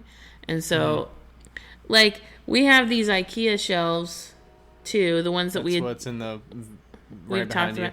I think they're called Ivars, IVAR. I think Tara and Matt have them in their studio. Yeah, I think so. Pine. And those are great, except for if you're putting anything wet on them, the shelving is not sturdy enough. It's like really, it's pine, so it just takes in the moisture and it just fucking bows, like, immediately. Yeah. I put some plates on it and it was like, oh no, never mind. I'm just gonna warp this plate. Yeah. So put stuff on bats on that. Yeah. So you just have to be kind of like careful with that. But I always do chipboard or compressed hardboard as the base, and I always do like 3/4 inch because I generally work on like drywall wear boards, and then once something gets close to bone dry, I would put it on the shelf at that point, because I used to have the wooden shelves and it wasn't like sealed or polyed or anything, and the shelf was like attached, but it would still bow a little bit, just from sitting like greenware on them, not like wet off the wheel. I'm not doing that, but like, even if it's still like leather hard, there's still moisture gonna get into it. So I'm a huge fan of wear boards and a shelf. So where it's just bars across, a shell of a shelf, essentially. Just like a skeleton. Yeah, a skeleton. So it's just bars across, and you can put the wear boards on it, because then you're not warping the shelf, and it's, they don't look nice by any mean, but they are extraordinarily functional, and you can move your boards. It just looks like a big anywhere. Empty box when there's nothing on it. Yeah. Yeah, exactly. It just looks like a box that your cats can climb up like a ladder. But those are the type of shelves that I'm really a huge fan of. But I do love these metal rolly shelves. They're great. Yeah. They could come with a few more shelves on them, but they're great. Don't get the ones from IKEA, though. Those are fucking dumb. They tilt. I've never had like a reason to need to roll carts around. But you all are in a big studio, so I can see the need for that. You're Yeah. rolling throne work to a person that's trimming. You Yeah. don't want to carry over 5 boards of work that could Right. potentially fall off or whatever. But yeah, working in an individual studio, I just don't have a need to roll anything. And it just feels like more risk to roll like greenware over to the kiln to load up, or rolling glazed ware. Yeah. I just work board to board and transport boards. My favorite item that I had, I didn't roll carts as much. No, wait. Towards the end I did. I rolled like rolling carts like these. But since I deal with wear boards mostly in my personal studio, I have one of those carts that's like it's like a, I don't know, like the one that has like the divot, and it's like a big 4-foot cart, and it has the side, and then it's like the fiberglass material, it's not metal, and like they have them in huge spaces all the time. I don't know, they sell them at Uline. But one of my neighbors found one at a job site, and it had a hole in it, and so they were throwing it away. So he just dropped it off at my house, and it's been the best cart because I can fit 3 wear boards on it and just cart it down the way. And what's it made out of? It's like fiberglass. It's like melamine. Does it have like a big lip on it? Yeah, Is it one yeah. of those that just has like a sunken lip on the inside? Yeah, and then there's a bottom shelf too. And okay. Yeah. So it's pretty light. It's like a lightweight generally, and it's got decent wheels on it. It's got decent wheels for sure. And I use that all the time, and if I'd had to spend money on it, it would have been like $150, but like those type of items can make your life so easy, or like having a rolling cart can make your life so easy. And I think that sometimes we as business owners overlook the fact that making something easy for you saves you money in the long run. And right. And I mean, like, if you have the money, like if you don't have the money, don't spend the money. But if you have the money and you're like walking a long ways, this would make my life easier. Yeah, and this would make my life easier. Then I think that it's generally a good idea to spend the money to do that. It's I bought a tiny little rolling cart for my kiln shelves because I used to walk my kiln shelves all the way around the kiln for my big oval kiln. And then I finally just bought a fucking cart, and I put all the kiln shelves on the cart, and I would just roll it out in front of me so I didn't have to walk all the way around. I mean, those kiln shelves cost $200 a pop, when they were the Advancer kiln shelves. So, yeah, it made sense to spend $20 on a cart that prevented me from walking and potentially dropping something, Or even like just having to bend over and put it on the ground or something. Yeah. Yeah. Saves your back over time just putting it on something that's right. movable. Yeah. So, yeah, I think that, I mean, yeah, I feel like some studios, like, do you feel like sometimes you're just like, I'm just getting these things that people are just throwing away sometimes? Like finding just random trash. I mean, I've probably got, like, I don't know, at least 10 things that people are just fucking getting rid of that, like, become wear boards in my studio, or, like, buckets that you just get that are whatever. Or, like, little, shelving units or whatever. It's, like, I feel like you either have, like, a thrifty, like, way of just coming about items that are, like, you know what, that might be good for this use in my studio. And it was free, or it was, like, $10 or whatever. Yeah. You just were able to get it home. And then some people are like, I want my studio to look really nice. I'm like somewhere in the middle, but definitely not at the trash end anymore. Like, yeah. Oh my God. I think after I moved my home studio, I was like, fuck that. Like, I'm still in a home studio, so I feel like I'm gonna move a lot of the same shit over to the new studio. But I'm like, I mean, I don't care about the aesthetic of it. I'm just like, is it functional? Can I get around it? But like sometimes you get trash and you just like put it in the corner, and I just had so much stuff that I was like, oh yeah, maybe I'll use these. and I was like, I moved it all and I was like, oh my God, that was so much shit. Like, Yeah. why do I have all this shit? And I also grew up with a father who bought 7 crock pots and they all worked, but not as good as one functionally perfect crock pot. Like, he bought them all for $2, but he probably could have bought like the new one for the same cost as all of the 7 of them. You know, like they all. He paid $2 each. Yeah, because he got them at Goodwill, and like, you know. So I grew up seeing that and being like, what the fuck, Dad? Like, why do you have 7 Craftsman drills that none of them work? Like, just buy a fucking DeWalt drill and, like, spend the money. You know? Right. So, like, for certain things, definitely. Yeah, we were using shitty old, we had, like, old batteries and stuff for our drills, and we just upgraded the drills, so like I primarily used that one drill in the studio with the good batteries and stuff, and I actually just sold the set of the drill, weed whacker, cordless saw, and like all these things that matched up with these shitty old batteries from Black & Decker, and I was like, take it all, $50, take all of it. And this guy was just fucking ecstatic about it. Yeah, just take it. Yeah, like my dad swears, or used to swear by Craftsman. I feel like I've weeded it out of him a little bit. I used to throw things away in high school. I used to like find drills and be like, this doesn't work, and just chuck it in the trash.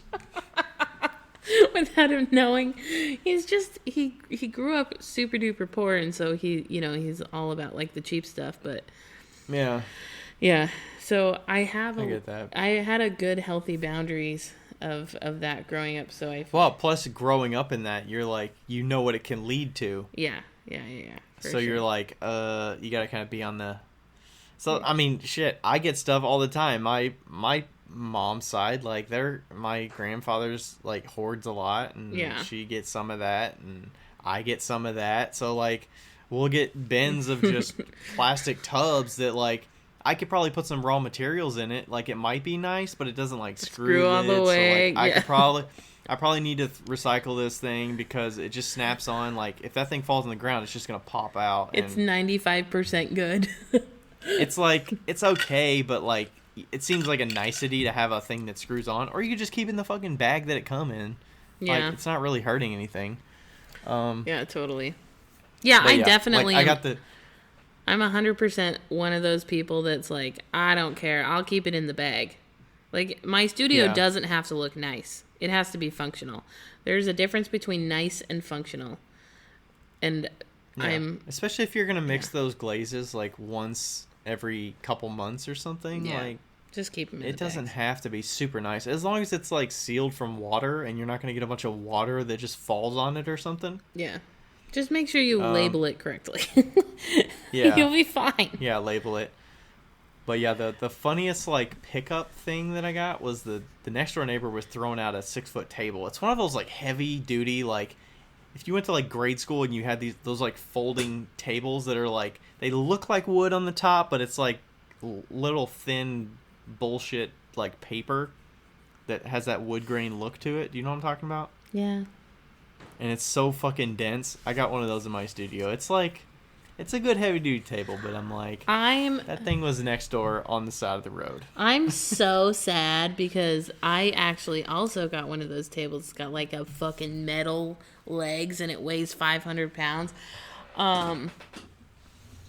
I got one of those when I was in my studio in Seattle, downtown Seattle, back in 2013.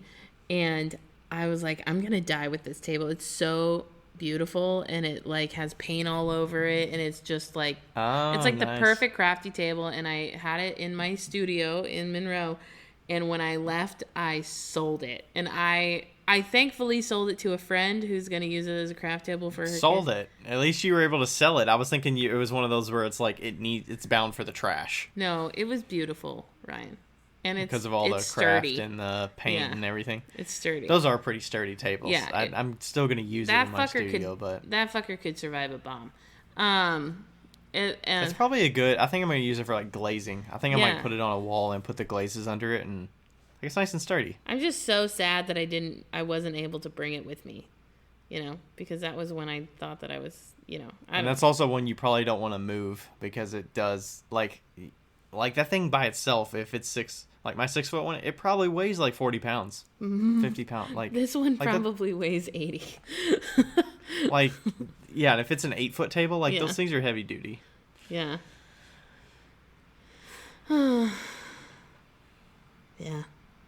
All right. Anything else? I don't know. We kind of got off topic there, but I felt like it was okay. Yeah. I'm sure I will be getting rid of some shit as we clean out the studio. Oh, I hope so. I'm prepping to... I've been slowly getting rid of some things, like some old glazes that have been sitting around and some... Throw it away. Whatever. Just toss it. I actually dumped a lot of the dried glazes into my mystery bucket, so I'm going to reconstitute that and see what happens. Nice. But yeah. I also have this big trash can that I got from somebody that had reclaim in it that I already took all the reclaim out and reconstituted it and like used it already. I don't know what to do with this big trash can. I guess we can just have another trash can at the house. But I'm like, I'm not throwing reclaim in this thing. But like, I don't really have a use for... Oh yeah, huh? Well, you could use it as it rains a lot like in the winter, right? So you could use it as like a water bucket and then use that to water plants. Oh, that's a good idea. Yeah, like a rain catcher. Like a rain barrel? Yeah, a rain barrel. You could take it off the roof. Yeah, that's a good idea. And then actually, all the crappy stuff should float to the top, and then you can attach a hose to the bottom. You can put a spigot on the bottom, attach the hose, and then you can water your plants with that. Did you know that's actually illegal in Washington? It's illegal to have a rain bucket. Why? Isn't that bullshit? I don't know. It's the rainiest state in the You're fucking collecting country. rain. You're collecting rain from the sky. How is that illegal? I don't know. I don't know, but it is. That sounds like perfect replace, reuse, recycle. Like, Yeah. They're like, you have to buy water from us. that sounds like bullshit. It is. How would they know? Do they actually like police this? It's no. Or is I it mean, just, nobody does anything about it. No. I see you have a rain barrel. You can't sell this house with a rain barrel attached to it. That's like that law that it's illegal to walk over a cow grate in high heels in like Nebraska or something like that. There's something in Kentucky where you can't walk with a ice cream cone in your pocket or something. I don't know if it's still a thing, but is that like the it's illegal to drive with your bare feet or something? Like, no, that's actually dangerous. But no, this one's like, you know what a cow grate is, right? is that the things where you don't get on the property because there's the rolling grates so the cows can't get onto that property? Is that what they don't roll, but they are spaced out, and there's usually like a 6-inch gap to the ground, and but it's flush with the cement, and cows can't walk over it, so they don't leave. So it's a cow grate, right? But in like one of the country states, the rural states, it is illegal to walk over one of them in high heels. Illegal to walk over one in high heels. Yeah. So you just got to get your hurdle game on and just like hurdle that bitch. Yeah. Yeah. It's also this is our like weird trivia that may or may not be true. Like, we haven't fact checked this, but like it's also in the last I heard in Wyoming, if you kill a man's horse, it is still legal to hang you. What?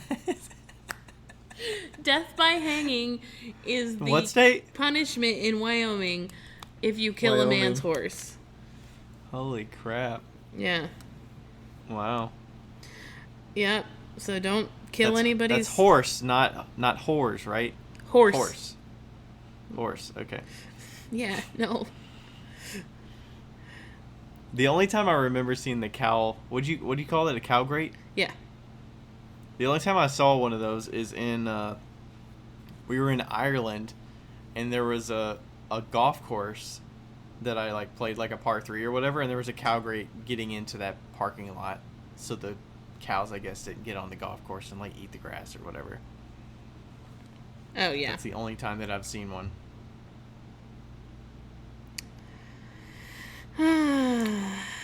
Crazy. That's your trivia for the day. Oh!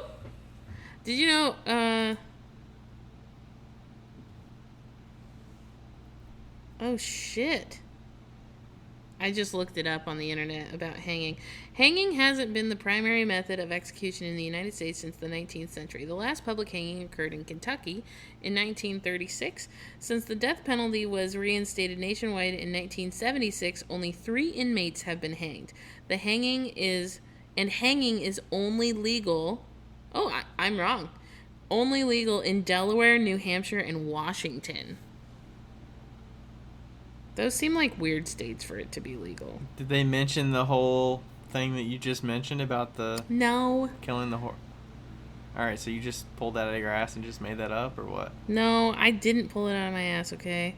But I'm looking it up. But I don't know if it's right or wrong. So that's what I heard when I lived in Colorado. Maybe that was just a deterrent for people to, like, not go to Wyoming or something. Maybe.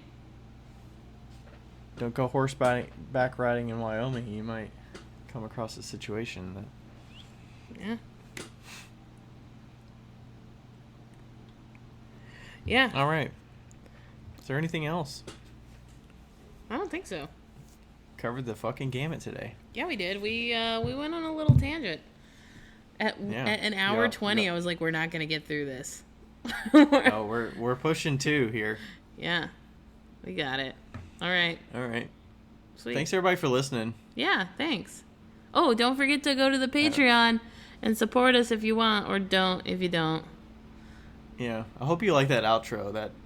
I like the new outro. It's fun. I like the new outro too. And that was real life too. I like forgot in the moment what I was talking. Yeah, we were on our vacation trip. And we were in the hotel, and she was like, I'm going to re-record this. I don't know if it's you were editing the episode and you just got tired of hearing the same thing over and over. So you're like, we'll record it. Yeah. It was good. Okay. Peace. All right. Bye. Bye. Yo, higgity, yo. It's Becca here. Hey, just so you know, thank you for listening. And also, we have... What do we have again? A Patreon. We have a Patreon that you should go, and if you want to donate to, you could donate to it. If you don't, that's cool too. But just Google Wheel Talk Podcast Patreon. Don't do the other one, because there is a Wheel Talk on Patreon, but it's not us. So make sure you get the right one. It's in the show notes.